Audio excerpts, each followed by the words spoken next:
একজন পুরুষের আয় ও সম্পদের উপর সবচেয়ে বেশি হক কার থাকে? আসুন জেনে নেই। এক হুজুরের কাছে এক ব্যক্তি গেল এবং একটি প্রশ্ন করল। হুজুর খুব সুন্দর করে উদাহরণ দিয়ে উত্তর দিলেন।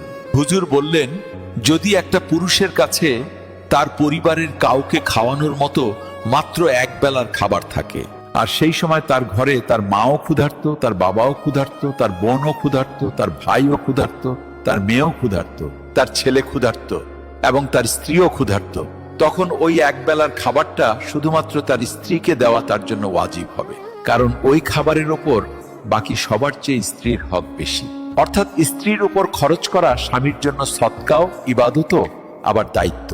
কারণ স্ত্রী হলো এমন এক আত্মীয় যে আপনার রক্তের সম্পর্ক নয়, কিন্তু তার বিশ্বস্ততা দেখুন কত গভীর।